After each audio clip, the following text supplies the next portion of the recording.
보세요.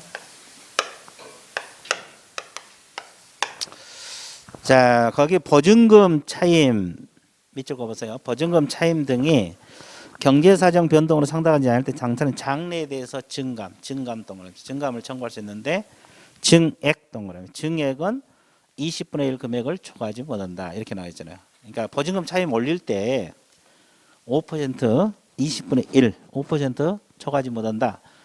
근데 이 제한 규정이 있는 것은 증액만 그래요. 그러면 감액은 얼마든지 감액할 수 있어. 100% 감액할 수도 있어요. 그래서 감액은 제한 규정이 없습니다. 그거 알고 있어야 돼요. 감액은 제한 규정이 없다. 감액은 제한 규정이 없다. 이해됐어요? 예. 자, 그 다음에 양가로 2번 보증금을 월 단위 차임으로 전환할 때 전환되는 금액 연 1하라고 은행에서 공시한 기준 2%를 더한 비율 중 낮은 비율을 곱한 월차임 범위를 초과할 수 없다. 이것도 알고 있어야 되는데, 자, 이것은 뭐예요? 보증금을 월세로 바꿀 때 보증금 1억을 월세로 전환할 수도 있어 없어? 또 반만 전환할 수도 있죠. 그럴 때 말한 거예요. 자, 이것은 증액이 아니고 월차임 전환 시 산정률을 제한하는데 1하라고. 1할이 몇 퍼센트? 10%를 말합니다. 이것하고 기준금리에 뭘 더한다? 2%를 더한, 이 더한 동그라미, 더한 비율입니다. 자, 그러면 예를 들어서 지금 0.5% 정도 된다, 기준금리가. 그럼 여기는 몇 퍼센트? 2.5잖아요. 근데 위에는 몇 퍼센트? 뭐가 더 낮아? 2.5가 더 낮잖아요. 이걸 기준으로 해서 산정한다 이 말이에요. 이해됐어요? 그러면 예를 들어서 1억이다 그러면 1억을 월세로 바꾼다 그러면 1억 곱하기 2.5를 곱한다 이 말이에요. 아니 이렇게 더 곱한다 이 말이에요. 자, 여기는 더 아니고 이거 산정할 때 2.5 산정할 때는 이것은 곱합니다. 그러면 이제 250만 원 정도 나옵니까? 그죠? 이게 연이에요, 연. 그럼 월세로 바꾸려면 나누기 얼마? 12를 해야지. 12달이니까. 그러니까 12 하면 얼마가 나올 거예요. 이것이 월세가 되는 거지. 이해됐어요? 이거 계산하면 이제 얼마가 나올 거예요. 이것이 월세가 된다고. 이해됐어요? 그러니까 1할 10%하고 기준금리의 2%를 더한 그러니까 기준금리는 이제 한국은행에서 공시를 해요. 지금은 되게 낮을 거예요. 0.5 정도 된가 모르겠네. 그러면 이제 여기서 이 둘 중에서 2.5가 낮잖아요. 그럼 1억 곱하기 2.5. 이해됐어요? 예, 그러면 연이 나와. 그럼 여기다 월세로 바꾸려면 나누기 12를 하면 월세가 되는 겁니다. 이해됐어요? 자, 이런 형식으로 월차임이 산정이 된다. 보증금을 월세로 전환시킬 때. 그죠? 그 말입니다. 그리고 이 규정을 위반한 초과 지급된 보증금 월차임 반환을 청구할 수 있다 그랬고, 그 다음에 정보 제공 요청. 자, 정보 제공 요청 제목 뭐죠? 이게 정보 제공 요청권이라 그러거든요. 정보 제공 요청권이라 그러는데 주택 임대차 이해관계 있는 자, 이해관계 있는 자 밑줄 그으세요. 확정일자 부여 기관에 확정일자 부여일 차임 보증금 정보 제공을 요청할 수 있다 없다? 이걸 정보 제공 요청권이라 그래요. 확정일자 부여 기관이 아까 어디요? 동주민센터, 읍면사무소, 시군구 출정소, 지방법원 지원, 법원 등기소, 공중인사무소 있어 없어? 여기다가 정보 제공을 요청할 수가 있다. 그러면 정당한 사유 없이 거절해 못해? 못한다 이 말이에요. 자, 이해관계가 있는 자, 이해관계 있는 범위는 굉장히 광범위합니다. 이해관계 있는 자는 정보 제공을 요청할 수 있다. 이런 요청권이 있다는 거 알아두시면 되고, 자, 그 다음에 그 밑에 주택임대차 표준계약서란 말이 있어 없어요? 있죠. 주택임대차를 서면으로 채울 때 법무부 장관 동그라미, 법무부 장관 동그라미 국장과 협의하여 주택임대차 계약서를 우선적으로 쓰라. 국장과 협의하여 정한 주택임대차 계약서를 우선적으로 쓰라. 그죠? 근데 당사자가 다른 서식으로 쓰기로 합의한 경우는 그러하지 아니한다. 자, 그러면 이 주택임대차 표준계약서는 누가 정해서 권장한다는 거요? 법무부 장관입니다. 법무부 장관이 동그라미. 이제 국장과 협의를 거쳐서 정하는데 일단 주체는 법무부 장관이란 거 알아두셔야 돼요. 주택임대차 표준계약서를 정해서 권장하는 관청은 법무부 장관. 국장과 협의를 거쳐서 정해서 그걸 우선적으로 쓰라. 그 표준계약서를 우선적으로 쓰라. 의무사항은 아니죠. 그러면 다른 거 쓰기로 합의하면 다른 걸 써도 된다. 뭐 이런 거. 자, 그 다음에 오른쪽 주택임대차 분쟁조정위원회라고 있어 없어? 이거 들어보셨어요? 주택임대차 분쟁조정위원회? 들어봤어 안 들어봤어? 안 들어봤어? 지금 들어보고 있잖아요. 그렇죠? 앞으로 자주 보게 될 거예요. 관심이 없어서 그래. 하다 이제 임대인하고 임차인하고 분쟁이 일어날 수 있잖아요.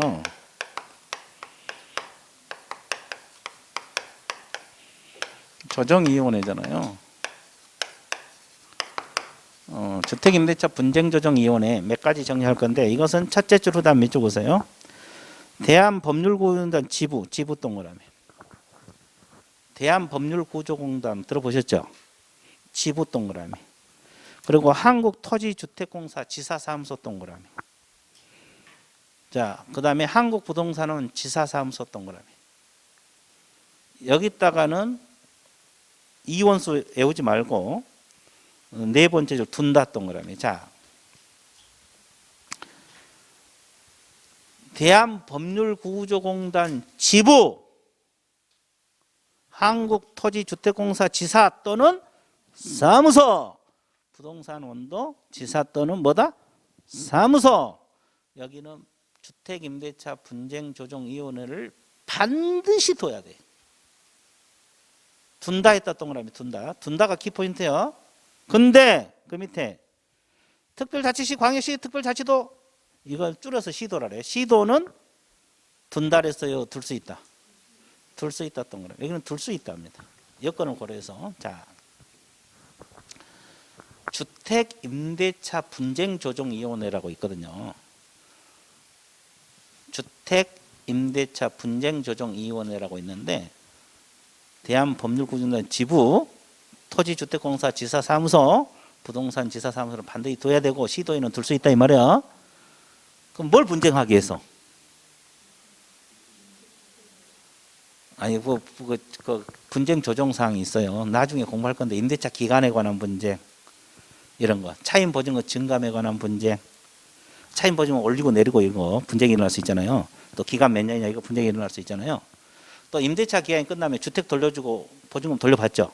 반환에 관한 분쟁, 또 주택 임대차 유지 수선, 누가 이거 고쳐야 되냐 고장낸데 수선해야 되냐 이런 거 있잖아요. 이런 걸 분쟁 조정에서 해결할 수 있거든요. 이 분쟁 조정 사항도 나중에 이제 공부해야 돼요. 내가 이야기했던 것이 심의 조정 사항 등의 사항들이야. 이해됐어요? 뭐 기간이랄지 반환이랄지 유지 수선이랄지 증감 이런 것이 그런 거 분쟁하게 해결하기 위해서 둔다. 시도에는 둘 수 있다. 자, 어디에다 반드시 둬야 되느냐? 이거 알아두셔야 되고 시도에는 둘 수 있다. 그리고 이제 주택임대차위원회라고 있는데 이건 법무부에 두 번째 보다 법무부에 둔다. 이 정도만 알아두세요. 여기서 주택임대차위원회는 별로 중요하지 않아요. 분쟁조정위원회가 중요합니다. 이해되세요? 그래서 이제 위에 걸 좀 12번을 신경 쓰고 주택임대차위원회라고 있는데 이건 법무부에 둔다. 이 정도만 알아두세요.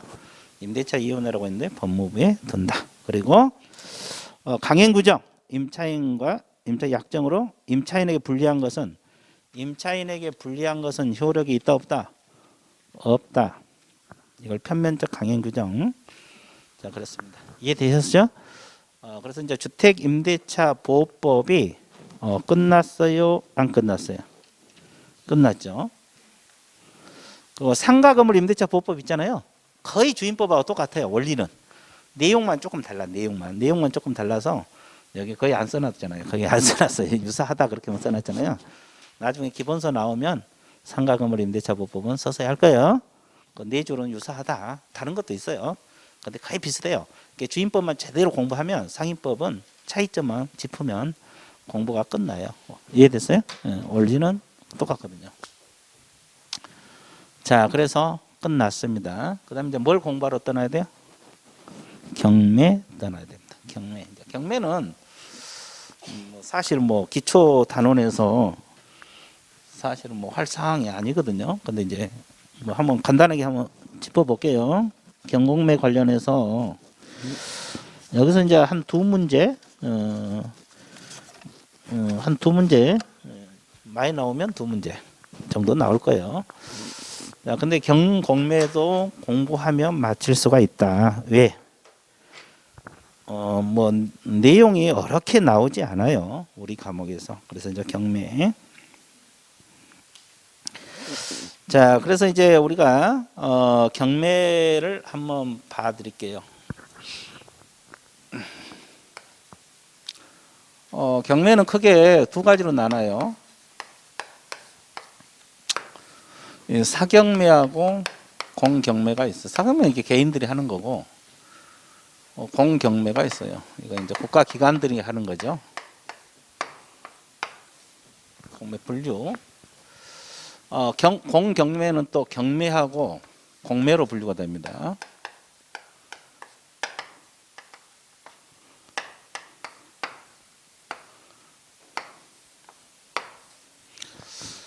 이 경매는 법원에서 한다 해서 법원 경매란 말을 써요. 어디서 하고 있어요? 법원에서 한다 해서 법원 경매. 이것은 뭐 여기는 한국자산관리공사랄지 기타 지방자치단체에서 하고 있거든요. 그래서 이제 이 공매가 있어요. 주로 이 한국자산관리공사에서 주로 담당하고 있어요. 자, 그러면 분류 방법입니다. 법원 경매는 크게 두 가지로 나눠요. 강제 경매하고 무슨 경매로 나눠진다? 의무 경매로 나눠져요.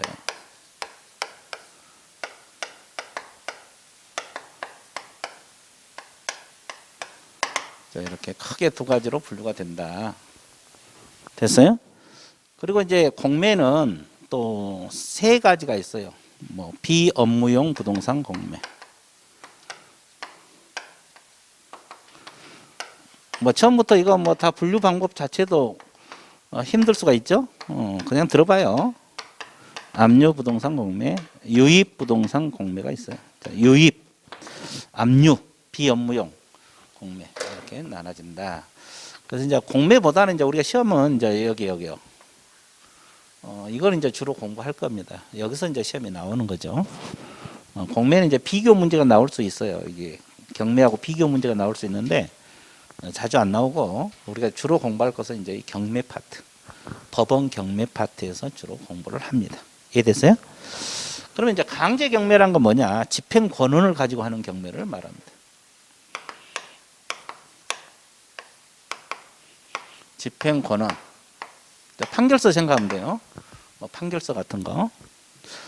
그리고 이제 의무 경매는 임원이라고 적었어요. 의무 경매는 담보권 실행 경매라고 해요. 이건 저당권에 근거해서 또는 전세권에 근거해서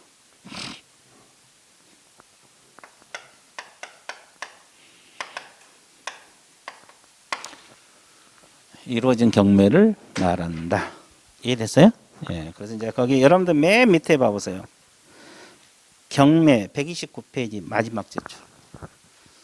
자, 그 경매는 판결 등 그랬죠? 집행 권한. 그러니까 집행 권한이 대표적인 게 판결서가 있거든요.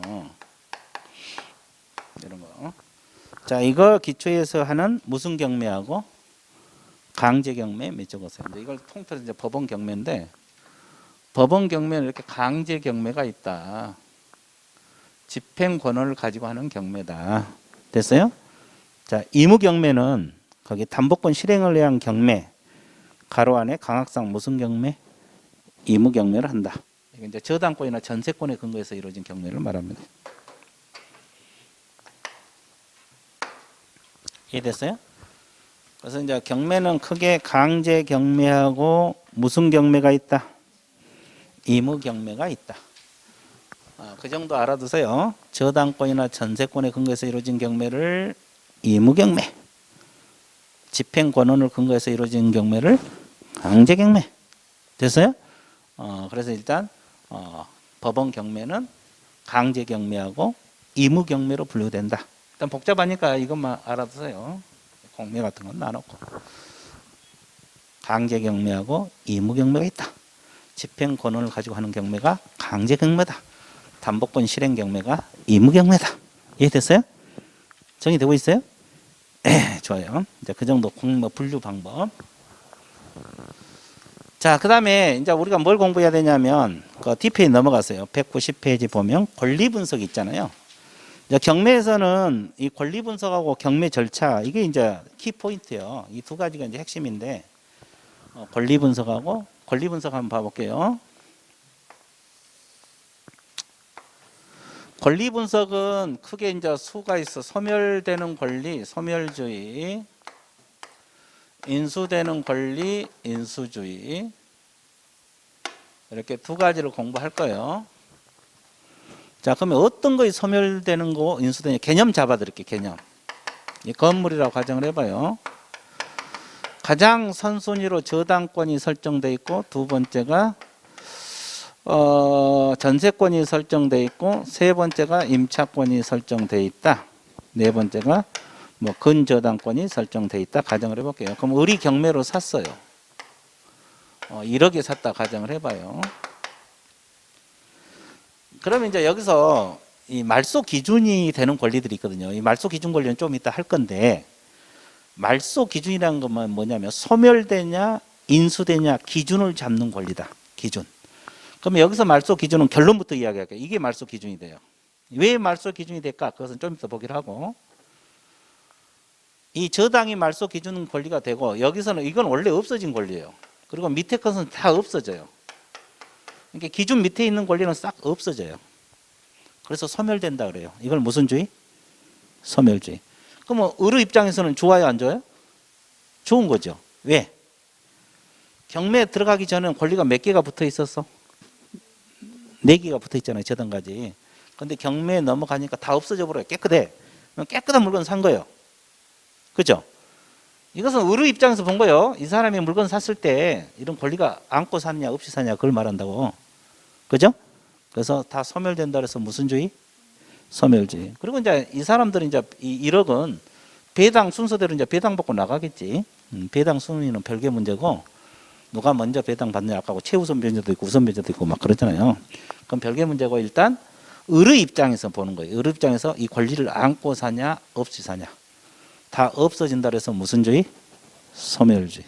자, 인수주의는 말 그대로 뭐예요? 권리를 안고 산다 이 말이에요.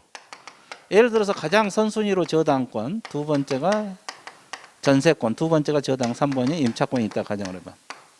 그럼 의리 경매로 샀어요. 그럼 여기서 말소 기준 권리가 뭐가 돼요? 결론부터 말하면 여기 저당이 돼요. 왜 된가는 좀 이따 보기로 하고, 밑에 건 없어져. 그럼 뭐를 안고 사는 거예요 지금? 전세를 안고 사는 거예요 지금. 이걸 인수한다 그래서 인수주의라 그래요.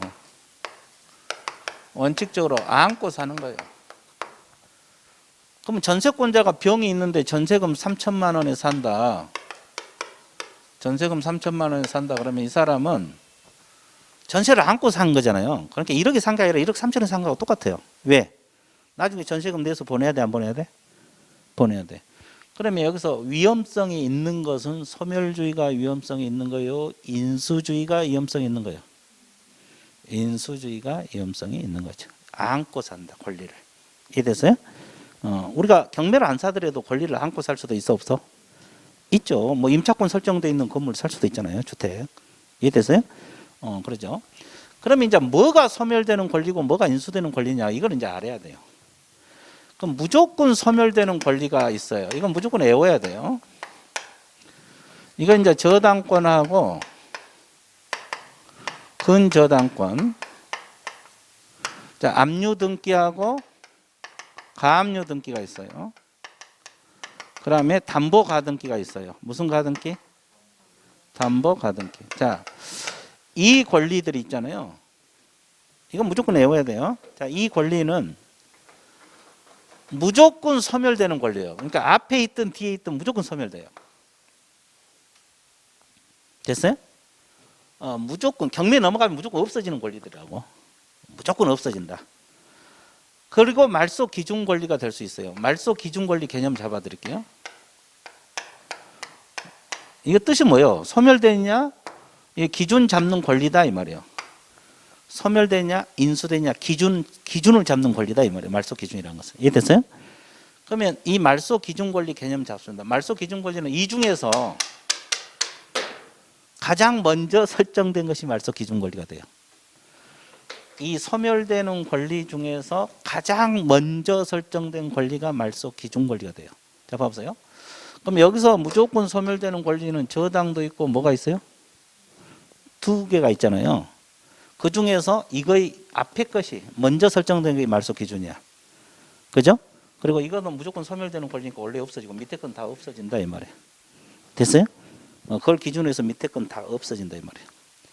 그럼 여기서 말소 기준 권리는 뭐예요? 셋 중에서 저당이잖아요. 원래 없어지고 밑에 건 없어진다 이 말이에요. 근데 위에 것은 인수가 되는 거예요. 그래서 기준 잡는 권리, 기준이 뭐냐? 이걸 잡아서 안고 사느냐 없애야 되냐 기준 권리. 그래서 말소 기준 권리는 다른 게 아니라 무조건 소멸되는 권리, 저당, 근저당, 압류, 감류, 담보, 가등기에서 가장 먼저 설정된 권리가 말소 기준을 되는 권리다. 이해됐어요? 자, 그리고 이제 무조건 인수되는 권리가 있어요. 이것은 이제 몇 가지가 있는데 무조건 인수되는 권리가 뭐가 있을까?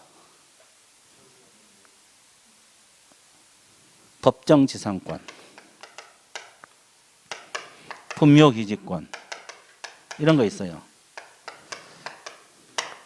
유치권. 근데 유치권에 예가 하나 있어요. 이건 무조건 인수야. 그 말은 뭐냐면 유치권이 이 밑에 되면 저당 밑에 있으니까 없어져야 되잖아요. 안 없어져. 안고 들어가. 안고 들어간다 이 말이에요. 저당 밑에 있어도 안고 산다 이 말이에요. 무조건 인수요. 물론 얘가 하나 있어요. 얘가 하나 있어. 얘가 하나 딱 하나 있는데 그것은 나중에 하기로 하고 일단 이런 권리는 무조건 뭐다? 인수되는 권리다. 그러면 이 권리는 등기부에 나온 권리요, 안 나온 권리요? 안 나온 권리. 그러니까 또 문제가 생기죠. 무조건 인수가 되지 등기부에도 안 나오지. 그죠? 그래서 항상 문제되는 것은 미공시 권리가 문제가 돼요. 이해됐어요? 자, 그래서 이 말소 기준 권리는 무조건 머릿속에 넣어주시면 돼요. 그럼 이제 종합 정리할게요. 이거 지울게요. 무조건 인수되는 권리는 서서 해도 돼요. 지우고. 그러면 이보다 나중에 설정된 권리는 다 없어진다 이 말이에요. 소멸. 이보다 먼저 설정된 권리는 인수가 된다 이 말이에요. 이해됐어요? 그러니까 이보다 밑에 있는 건 다 없어진다. 이건 원래 없어지고 여기도 이보다 밑에 있는 건 없어진다. 유치권은 무조건 인수되고 그다음에 전세는 인수가 된다 이 말이에요. 이해됐어요? 근데 이제 전세권은 인수가 먼저 있으면 인수가 되는데 예가 있어요. 예요. 전세권자가 법원에다가 전세금 얼마였어요 여기요? 3천만 원 돌려달라. 나 나갈 테니까 전세금 내달라. 경매 들어간 물건에 안고 눌러 살 수 있잖아요. 병이 전세 경매 들어간 물건에. 근데 나 전세금 3천만 원 내 거 내놔라. 나 나갈 테니까 그렇게 할 수가 있다 이 말이에요. 그럼 법원에다가 이걸 뭐예요? 배당 요구를 하면 이 전세권도 인수가 돼요, 소멸이 돼요? 소멸이 돼. 원래는 인수가 되는데 이 전세권자가 전세금 내달라. 나 나갈 테니까 그러면 소멸된다 이 말이야. 그러면 의뢰 입장에서는 전세권자가 배당 요구까지 해버리면 좋아요, 안 좋아요? 좋아요. 예, 안고 사는 권리가 없어요. 원래 이거 하나 안고 샀는데 안고 사는 권리가 없잖아요. 그 말이에요. 이해됐어요? 그래서 이제 무조건 소멸되는 권리면서 말소 기준이 되는 권리 머릿속에 넣어라. 교재 한번 봐보세요. 1번 매각 부동산의 모든 저당권 동그라미 무조건 소멸. 그리고 근저당권 동그라미 담보 가등기도 무조건 소멸. 그 외에도 압류 과압류 등기도 있어요. 지금 책에는 저당, 근저당, 담보 가등기 이것만 나와 있죠. 압류 과압류 적으면 돼요. 이것도 무조건 소멸입니다.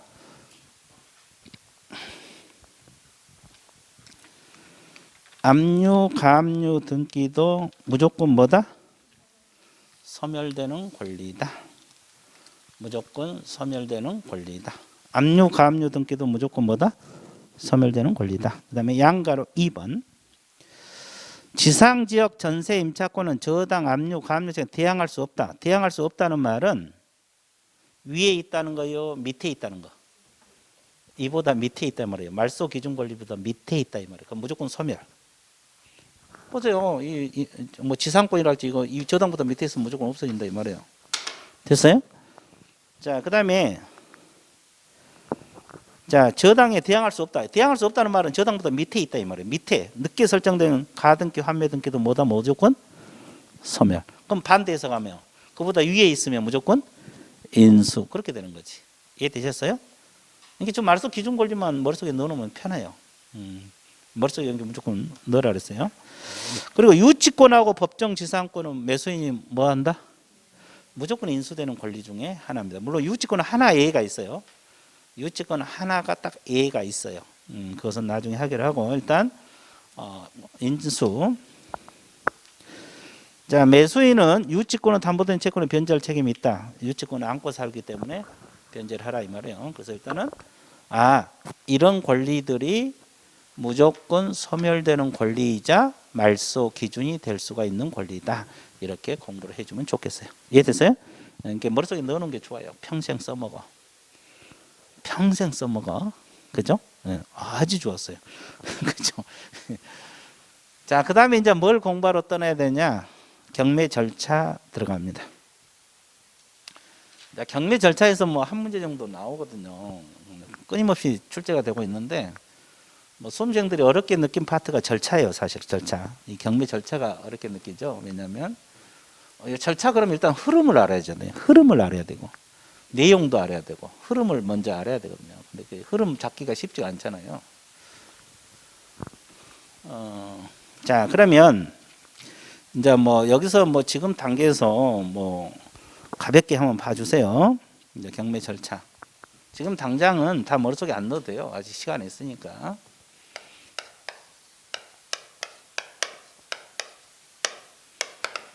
가장 먼저 경매 신청이 들어갑니다.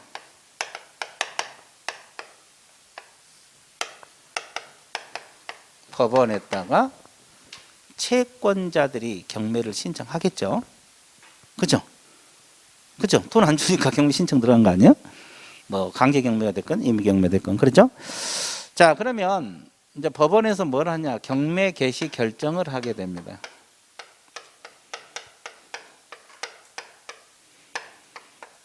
그러면 이제 압류가 돼요. 이 경매 들어간 물건이 압류가 될 건데, 그러면 언제 압류 효력이 발생이 되냐? 경매 개시 결정 사실을 채무자에게 송달하거나 경매 개시 결정 등기가 될 때 압류 효력이 발생이 됩니다. 둘 중 하나요. 자, 밑줄 가볼게요. 자, 거기 양가로 1번에서 동그라미 1번 채무자에게 경매 개시 결정문을 송달하거나 경매 개시 결정 등기를 한다. 그러면 가로 안에 뭐가 발생한다? 압류 효력이 발생한다. 그래서 이 압류 효력이 발생하는 것은 둘 중 하나입니다.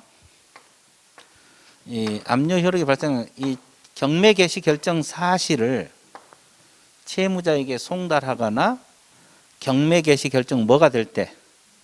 등기가 될 때 압류 효력이 발생이 돼요. 그러면 이제 이 경매에 들어간 물건이 압류가 되잖아요. 그러니까 소유자가 임의적으로 처분할 수 없는 거죠. 압류 풀기 전까지는. 됐어요? 자, 그다음에 뭐라 그랬어요? 배당 요구 종기를 결정을 하고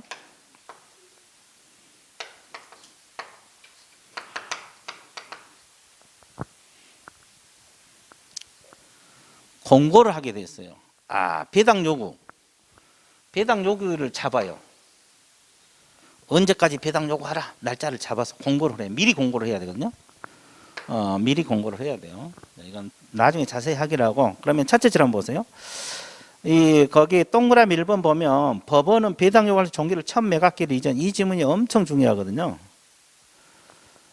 배당 요구 종기일은 1000메가길 이전까지 한다. 이 지문. 자, 배당 요구 종기일을 1000메가길 이후로 못 잡게 돼 있어요. 자, 뭔 소리인지 모르겠죠? 그냥 밑줄 그어놔요. 배당 요구 종기일은 1000메가길 이전으로 잡는다. 자, 일단 그 정도 밑줄 그리고 그다음에 동그라미 2번, 3번은 나눠서요. 그다음에 이제 이거 끝나면 매각 준비 들어갑니다. 법원에서 물건 팔 준비를 한다. 뭐 현황 조사, 그죠? 그다음에 자 최저 매각 가격 결정, 그죠? 그리고 매각 물건 명세서 작성 비치, 또 공무소 이해관계인에게 채권 신고 최고, 이게 준비 단계거든요. 그래서 이제 거기 책을 보세요. 현황 조사, 감정 평가. 감정 평가서 최저 매각 가격을 결정해. 이 물건을 얼마에 팔 것인가 최저 매각 가격을 결정을 해서 하게 됐고, 그다음 매각 물건 명세서는 매각기 일주일 전까지 비치를 하게 됐어요. 이 매각 물건 명세서가 뭐 말소 기준 권리 이런 게 다 등재가 돼 있어요. 그래서 이제 경매 참가하실 분들은 이걸 한번 열람을 해 봐야 돼요. 그다음에 이걸 끝나면 이제 뭐 해야 되냐? 매각 기일하고 매각 기일, 경매 날짜는 언제 할 것인고 매각 결정 기일은 언제 할 것인가 공고를 하게 돼 있어요. 미리 공고를 해요. 날짜를 잡아서 공고한다 이 말이에요.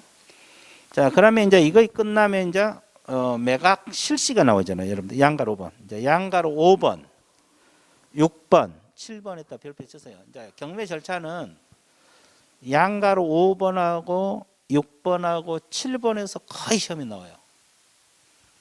거기서 거의 시험이 나옵니다. 양가로 5번하고 양가로 6번하고 양가로 7번 여기서 거의 출제가 돼요. 왜 그러냐면 양가로 5번이 뭐요? 매각 실시, 매각 기일이 있어 없어? 있죠. 경매 날짜잖아요. 이 경매 날짜예요. 그러니까 여기 중요하죠.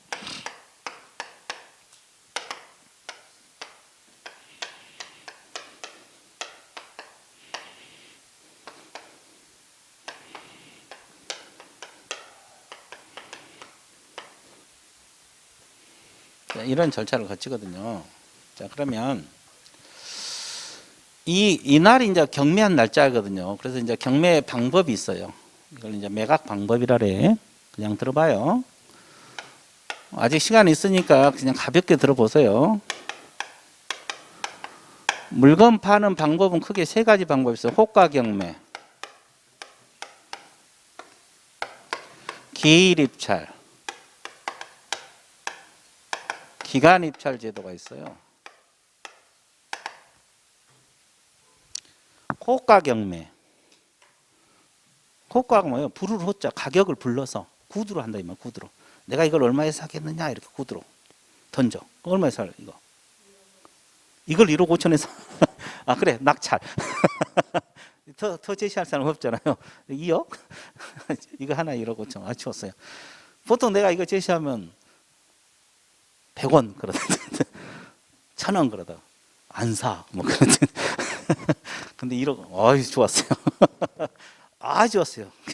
뭐 더 불을 불고 도시 당장. 자 이렇게 불러서 하는 것을 무슨 경매? 호가 경매. 그래서 최고 비싸게 제시한 사람에게 내가 승낙을 해주는 매매 형식이 되겠죠. 그리고 이제 기일 입찰이란 것은 입찰표를 작성해요. 얼마에 사겠다고, 그죠? 근데 호가 경매는 남들이 다 알죠. 저 사람이 얼마 사겠는지. 근데 기일 입찰은 남들이 몰라. 그래서 써서 봉투에 넣어서 제시를 하기 때문에 됐어요. 그래서 이제 이게 기일 입찰, 그날 입찰해서 그날 개표. 이건 일정 기간을 좀 한 20일 주고 아무 때나 입찰하라. 그리고 날짜 정해서 개찰하는 거. 이런 기간에 이제 매각 방법은 세 가지 방법 중에 하나를 결정할 거예요. 그러니까 이때 어떻게 매각할 것인지 미리 공부할 거 아니에요. 호가 경매할지 기일 입찰할지 기간 입찰. 그럼 거기에 맞게 경매에 참가하면 돼요. 근데 이제 이것은 거의 안 하고 있어요. 요즘 들어서 이것은 이제 대부분 이거 하고 그냥 간혹가다 해요. 그래서 이제 거의 다 강의도 이거 위주로 강의가 진행돼요. 이 매매 방식 됐어요? 자 그러면 기일 입찰에서 입찰 참가가 있거든요. 입찰 참가할 때 그냥 참가해라. 입찰 보증금을 제출해야 되는데 이것은 최저 매각 가격의 10%를 제시를 하면 돼요. 자, 이건 무슨 가격의 10%다? 최저. 이게 이제 시험에 자주 나오거든요. 가장 시험에 자주 나온 거 이거예요. 자, 매수 가격의 10%가 아니라 최저 매각 가격이에요. 그러면 예를 들어서 아까 여기서 이제 준비할 때 부동산 평가하거든요. 감정인들이. 이 건물이 경매에 넘어갔는데 이게 최저 매각 가격이 1억이다. 1억이다 평가해 놨어요. 그죠? 감정 평가서 시켜서 하거든요. 그러면 여기서 입찰 보증금 얼마 제시해야 돼요? 1,000만 원이 되죠. 다 똑같아요. 그러니까 경매 참가한 사람 다 똑같아요. 자기가 써낸 가격이면 다 다르지. 아, 그래 안 그래요? 근데 이제 최저 매각 가격이니까 다 1,000만 원씩이요. 10명이 참가했다면 10명 다 1,000만 원씩 각각 1,000만 원씩. 됐어요? 그래서 이제 이걸 10% 입찰 보증금 봉투라고 있어요. 여기서 뭐 보험증권이랄지 뭐 수표로 바꿔서 놓고 입찰표처럼 작성해요. 입찰표 작성을 해서 큰 봉투에 노란 봉투에 넣어가지고 입찰함에 딱 넣으면 끝나요. 입찰함에 딱 넣으면 끝나요. 이해됐어요? 자, 이것이 이제 참가. 그다음에 이제 입찰 종결로 들어갑니다. 자, 마감하고 개찰을 했는데, 그죠? 자, 1억에 사겠다는 사람이 없을 수도 있잖아요. 그러면 그 자리에서 한 번 더 해봐. 이 두 가지는. 그래서 하루에 2번 한다 해서 일, 기일, 무슨 매각? 이 매각이란 말을 써요. 하루에 몇 번 한다? 2번. 그리고 이제 이렇게 하다 보니까 최고가 매수 신고인이 나타나고, 그다음에 차순위 매수 신고인이 나타나고, 나머지 보증금은 돌려받을 수가 있습니다. 자, 그러면 자 볼게요. 아까 저 최저 매가 1억이잖아요. 저 건물 경매에 넘어가는데, 근데 A가 1억 5천만 원을 써냈다 가정을 해볼게요. 그럼 B가 얼마를 써냈을 것 같아요? 1억 4,500만 원 써내고, C가 1억 4,200만 원을 써냈어요. 그럼 D가 얼마 써냈을 것 같아요? 한번 찍어봐. 아니, 1억 3천 써냈어. 아주 좋았어요.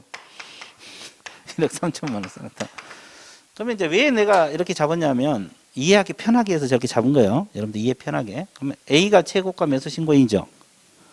그러면 차순위, 이게 이제 시험에 자주 나와요. 이거예요. 누가 차순위 신고 자격이 있느냐, 이게 이제 시험에 계속 출제가 돼요. 거의 뭐 자주 출제가 돼요. 2년에 한 번씩 꼭 나와요. 이게. 그럼 여기서 차순위 자격이 있는 사람은 누굴까? 에? B 하나? 그러면 틀리다 이 말이에요. B하고 C가 되거든요. 왜 그러냐면 최고가 매수 신고가 얼마요? 1억 5천이잖아요. 여기서 보증금을 빼. 아까 1억에 대한 보증금이 얼마? 1,000만 원을 빼. 그러면 1,000만 원 빼면 얼마? 1억 4천이잖아요. 여기 이제 저 최저 매가 1억이니까 1,000만 원이고 10억이면 이제 뭐 1억을 빼야 되겠죠. 이해됐어요? 자, 그러면 1,000만 원을 빼. 그러면 뺀 가격을 넘을 때만 가능해. 넘을 때만. 그러면 여기서 B하고 C는 자격이 있어 없어? 있어요. 그래서 이게 이제 시험에 자주 나와요. 그럼 D는 자격이 있어 없어? 없어. 이걸 이제 그럼 B하고 C 중에서 B가 하면 C가 안 되고, C가 한다면 C가 되고, B가 안 한다면, 둘 다 한다면 금액이 큰 사람이 돼. 큰 사람.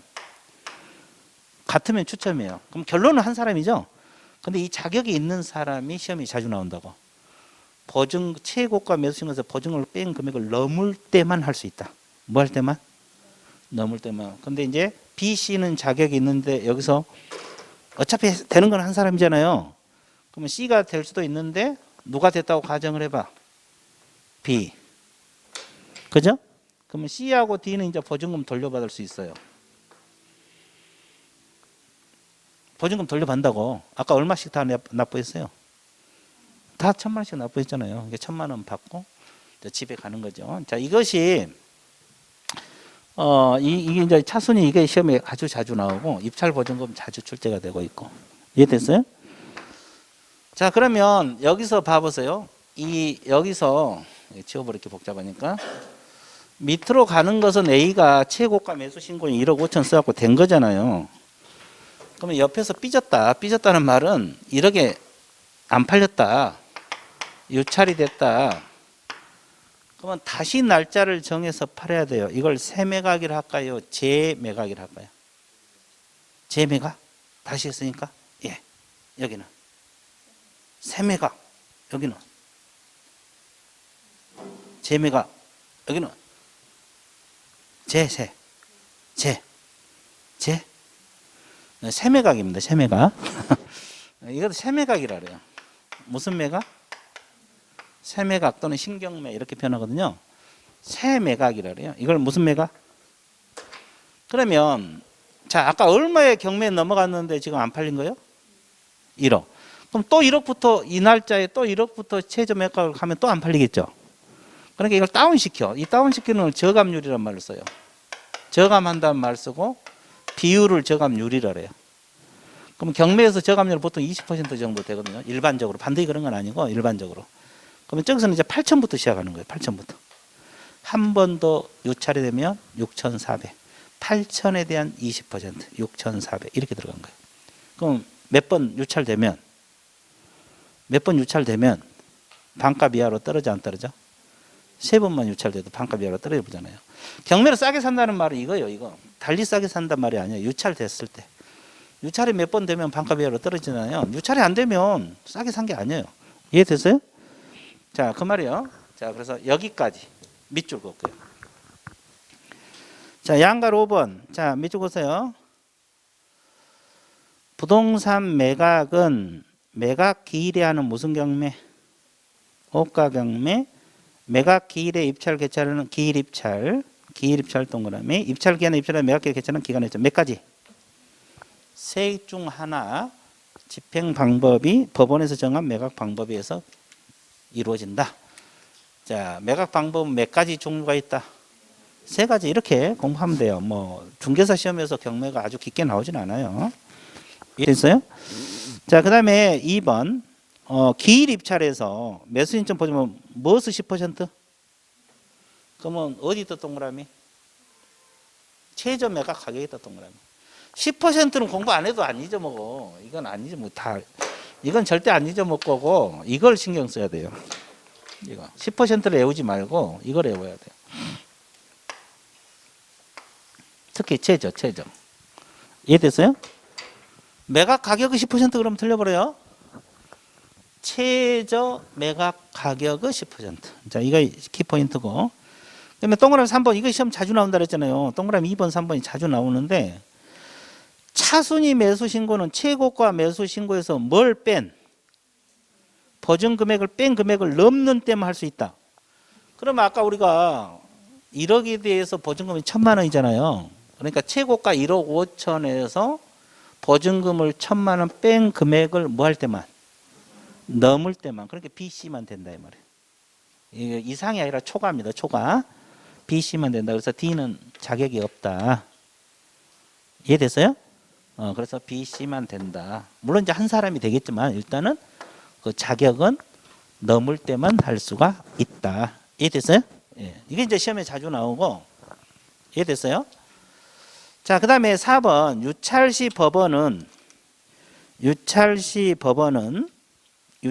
법원은 뭐라 그랬어요? 최저 매각을 상당히 낮추고 이걸 저감한다래요. 세 매각기를 동그라미.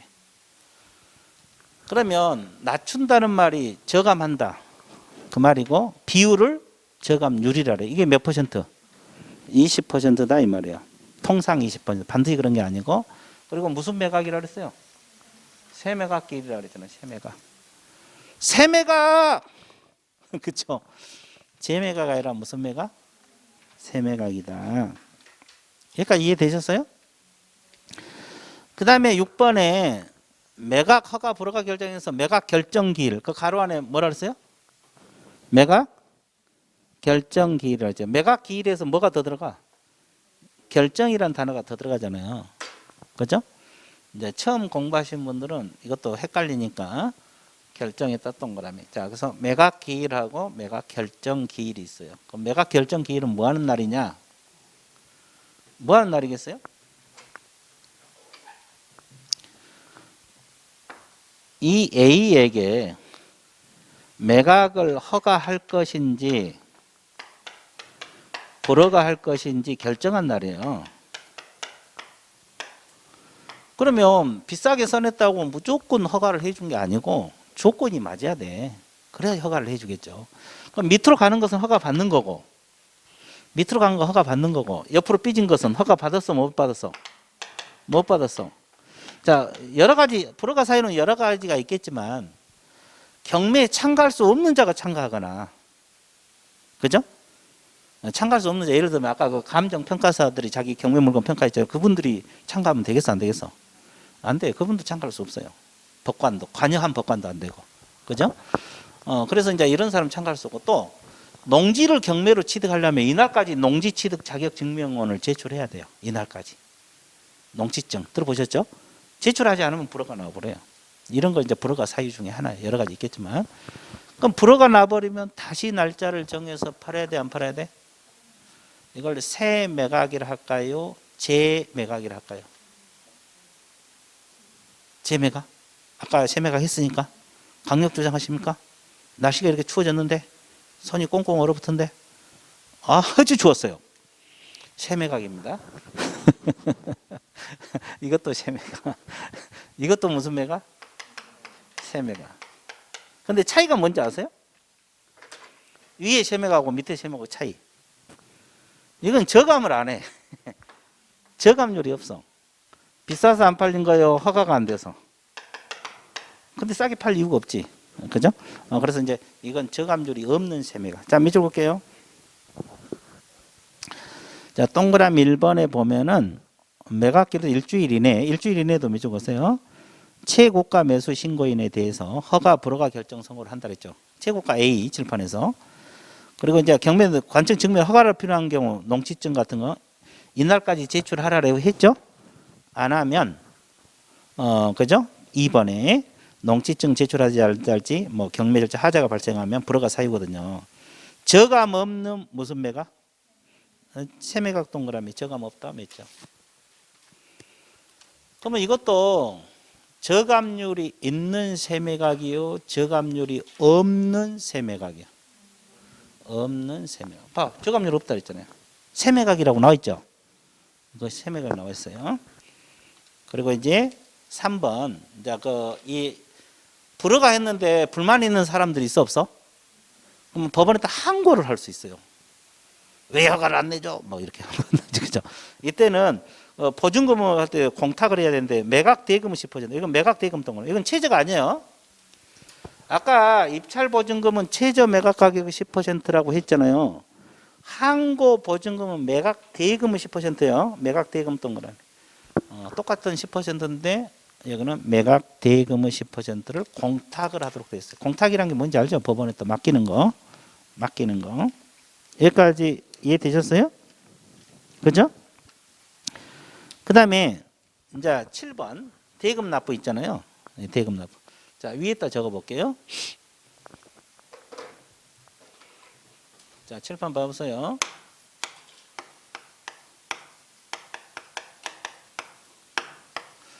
A가 허가를 받았어요.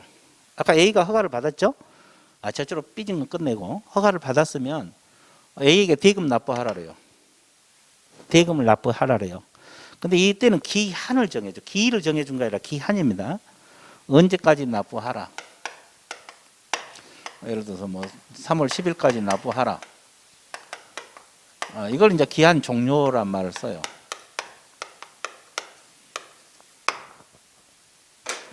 그러면 이제 이약 납부할 거 A가 3월 5일 날 납부해봤다 가정을 해봐요. 그러면 A가 소유권을 취득한 시기는 언제일까? 3월 5일일까 10일일까 등기한 날일까? 왔다 갔다 하지 말고 등기한 날? 왜 등기한 날로 바꿨어요? 아까 방금 5일 날로 하거든. 아니 등기는 아직 안 했거든. 등기는 한참 밑에서요. 이날 경매는 이날 소유권 취득한다 그랬잖아요. 대금을 완납한 날. 그거 기억나요? 경매는 대금을 완납한 날 소유권 취득해요. 그러니까 3월 10일도 아니고 5일 날 취득해요. 그러면 아까 우리가 아까 C하고 D는 보증금 돌려받았죠. 4명 중에서. 그럼 차순위 아까 차순위 B가 차순위 됐잖아요. 차순위 신고에는 보증금 돌려받았어 안 받았어? 아까 우리가 할 때 안 받았잖아요. C, D만 돌려받았거든요. B는 안 돌려받았어요. 이때 돌려받아요. 아까 B가 누구요? 차순위 매수 신고인 이때 보증금 돌려줘. 얼마? 1,000만 원. 아까 1,000만 원씩 납부했잖아요. 왜 그러면 B는 그때 바로 안 돌려주냐? 차순위 하는 이유가 뭐예요? A가 이날까지 돈 못 내면 A가 이날까지 돈을 못 낼 수도 있잖아요. 그럼 B가 차순위가 지위를 승계받기 위해서 그래요. 지위를 승계받기 위해서. 그러니까 이때까지 대기하는 거지. 그러니까 만약에 A가 돈 내보면 이제 이때 돌려받고 집에 가는 거고, 만약에 A가 돈 못 내버리면 차순위가 승계를 받아서 경매 절차가 이제 이 사람을 기준으로 진행이 되는 거지. 그럼 이 사람도 허가할 것인지 불허가할 건지 결정하고 허가 받으면 대금 납부하라. 그리고 똑같은 절차가 진행이 되는 거예요. 이해됐어요? 자, A가 돈 내면 차순위가 집에 가는 거죠. A가 돈 못 내면 차순위가 지위를 승계받는 거예요. 이해됐어요? 그래서 차순위는 아까 안 돌려주고 이때까지 대기하는 거예요. 됐죠? 자, 그러면 밑으로 가볼게요. 밑으로 가는 것은 A가 돈을 내갖고 소유권 취득해버린 거고, 옆으로 삐진 것은 또 A가 돈을 냈어 못 냈어? 왜 대금을 못 냈어요? 사놓고 마음에 안 들면 어떡해. 자, 하여튼 돈을 안 냈어. 그러면 차순위가 또 없을 수도 있잖아요. 우리가 차순위 있다고 가정을 해서 지금 전제를 끌고 왔는데, A 혼자 있고 차순위가 없을 수도 있잖아요. 그럼 다시 날짜 정해야 되겠죠? 또 하나는 차순위가 여기처럼 승계를 받았는데 이 사람도 돈을 못 낼 수도 있어 없어? 그러면 다시 날짜를 정해서 팔아야 돼, 안 팔아야 돼? 이걸 세매각, 재매각. 재매각? 여기는 무조건 재매각? 세매각 아니고? 아까 재매각 틀렸는데? 여기는 무조건 재매각? 네, 그러면 재매각으로 할게요. 여기는 재매각이요. 이건 세매각이 아니라 무슨 매각? 재매각입니다. 간단해요. 유찰되거나 불허가 났을 때 하는 매각을 무슨 매각? 세매각. 유찰 불허가는 세매각. 대금을 못 냈을 때 하는 것이 재매각. 간단해요. 가장 늦게. 그럼 여기는 저감할까? 조금 아까 저감료로 있었는데. 여기도 저감료이 없어요. 정전 매각 조건이 그대로 들어갑니다. 이해됐어요? 자, 그래서 교재를 한번 보세요. 양가로 7번 매각 대금 납부 있죠. 매수인은 대금 지급 기한 동그라미. 기일 그러면 틀려버려요. 기한까지 언제든지 대금을 납부할 수 있고, 대금 완납 시 몇 적으세요? 권리 취득한다. 그러니까 대금을 완납한 날 소유권을 취득한다 이 말이에요. 등기가 아직 안 넘어왔더라도. 됐어요? 그리고 2번에 매수인이 대금 지급 기한 또 다시 정한 기한까지 의무를 완전히 이행하지 아니하였고 차수인 매수 신고가 없을 때 직권으로 저감이 없는 동그라미, 재매각 동그라미. 그러면 이렇게 돈을 못 냈을 때 하는 매각을 세매각이라 한다, 재매각이라 한다. 재매각이라고 한다 이 뜻이에요. 여기까지 정리되고 있어요? 자, 7, 8번 유찰하거나 불허가 났을 때 하는 매각을 무슨 매각? 대금을 못 냈을 때 하는 매각을 재매각. 간단하잖아요. 되게 쉽죠? 눈물 나오려고 그러죠? 무슨 눈물? 기쁨의 눈물. 아이 좋았어요. 자, 그 다음에 거기 보면은 이제 배당 소유권 이전 등기 촉탁 있어 없어요? 그럼 돈이 이제 A가 돈 냈으니까 돈이 나왔잖아요. 그럼 소멸되는 권리들한테 배당 들어가요. 배당 순서대로.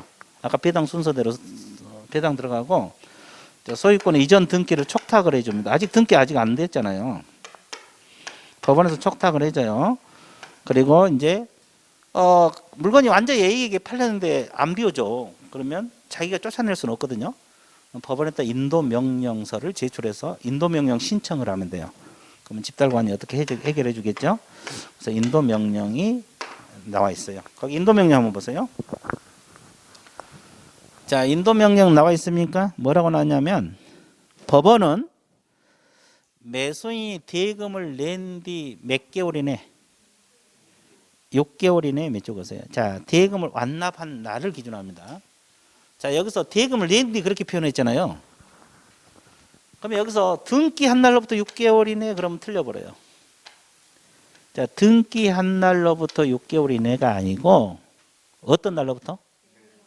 대금 안 나봤나고 이제 3월 5일 이때부터 6개월 이내입니다. 6개월 이내. 자, 신청하면 채무자 동그라미, 소유자 동그라미, 점유자 동그라미. 채무자, 소유자, 점유자가 쫓겨날 사람. 인도 명령 대상자. 그죠? 점유자는 누구 생각하면 되겠어요? 임차인 생각하면 돼. 임차인들 생각하면 돼. 임차인들은 이제 점유하고 있는 대표적인 사람들이니까. 그러면 이 사람이 쫓겨날 사람들이요. 나가라. 소유자도 나가고 채무자도 나가고 임차인도 나가라. 내가 샀으니까 경매로 샀으니까 나가라 이 말이죠. 그죠? 안 나가고 있으면 쫓아내릴 사람이다 이 말이에요. 근데 거기 단서가 뭐였어요? 점유자 동그라미. 매수인에게 대항할 수 있는 권한에 있는 점유. 그러면 대항력 있는 점유자를 말하죠. 그럼 아까 우리가 대항력 배웠어 안 배웠어? 나가 그러면? 경매로 해도 나가 그러면? 뭐 어떤 사람이 못 나가? 말소 기준 권리, 즉 저당보다 먼저 주주를 갖추고 들어가 있는 임차인들이 있어 없어? 주택인도 주민등록을 갖추고 저당권자보다 선순위자들, 이 사람들은 대항력이 있는 점유자요, 없는 점유자요? 있는 점유자. 그러면 나가라. 그러면 나가 안 나가? 안 나가. 그 대항력 있는 점유자는 그러하지 아니하다 이런 내용이에요. 대항력 있는 점유자는 그러하지 아니하다. 쫓겨난다 안 쫓겨난다? 안 쫓겨난다 그런 뜻이 됩니다. 자, 그리고 6번 이제 마지막. 경매는 끝났고 매수신청 대리 이게 뭐냐면 자, 5줄 써놨네. 5줄. 자, 매수신청 대리도 공부할 게 되게 많아요. 이제 한 문제 정도 나올 거예요. 많이 나와야 한 문제 나올 건데 공부할 양은 되게 많아요. 우리 중개사법만큼은 아니지만 되게 많거든요. 근데 한 문제 나오니까 여기는 이제 나중에 문제로 해도 돼요. 근데 이제 우리가 어디서 배웠냐면 법인이 겸업할 수 있는 업종 우리가 중개사법에서 배웠죠. 경공매 권리 분석하고 매수신청 대리, 입찰신청 대리 겸업할 수 있다고 배웠어 안 배웠어? 기억나? 그것도 안 나불어? 전혀 기억이 없어? 네, 배웠어요. 법인이 겸업할 수 있는 6가지 중에 하나예요. 그걸 말하는 거예요. 그러면 우리가 이제 법인 개업공인 중개사 가는 공인 중개사인 개공도 겸업할 수 있는데 경매 낙찰 받아주고 수수료 먹는 거거든요. 일반인은 잘 모르니까 그걸 말한 거예요. 그러면 이 규칙에 관한 내용들이 규정이 돼 있어요. 그걸 공부하는 거예요. 그래서 이제 그걸 공부하는 건데 이것은 뭐 내용이 하나도 안 실려 있잖아요. 그래서 이제 우리가 거기 세 번째 줄 한번 몇 줄 가보세요. 개업공인 중개사가 민사 집행부 경매 동그라미, 경매 대상 매수신청 입찰 대리 동그라미, 대법원 규칙이 정하는 요건을 갖춰 법원의 등록 등 감독을 받아야 된다. 이것은 이제 우리가 법에서 배운 거고 여기에 관련된 내용이 매수신청 대리 등록 규칙이다. 이 규칙은 이제 거의 내용이 안 실려 있잖아요. 이것은 이제 기본서 나오면 한 문제 정도 나오니까 그때 조금 보고 하시면 됩니다. 이해되셨어요? 자, 그래서 딱 보면은 끝났어요? 안 끝났어요? 끝났어요. 중개사법 끝났습니다. 12월이 정확하게 끝났죠. 그러면 이제 다음 주부터는 책이 나올 거예요. 책 언제 나온다 그랬어요? 곧 나올 거예요. 곧 나오면 이제 기본서를 가지고 이제 공부를 할 겁니다. 기본서는 지금 여기 몇 페이지예요? 130페이지밖에 안 되는데 그것도 뭐 용어까지 해결해서 130페이지, 100페이지밖에 안 되죠 실질적으로. 근데 기본서는 한 5, 600페이지, 600페이지 정도 될 거예요. 꽤 많죠. 자, 이걸 공부를 하러 이제 1월부터는 가야 돼. 이해됐어요? 예, 그러니까 그렇게 아시고 쭉 결석하시면 안 됩니다. 결석하시면 안 되고 어차피 1년에 합격하려면 수업 꾸준히 듣고 또 복습하고 그렇게 가면 돼요. 자, 오늘 수업 어디까지? 예, 수고했습니다.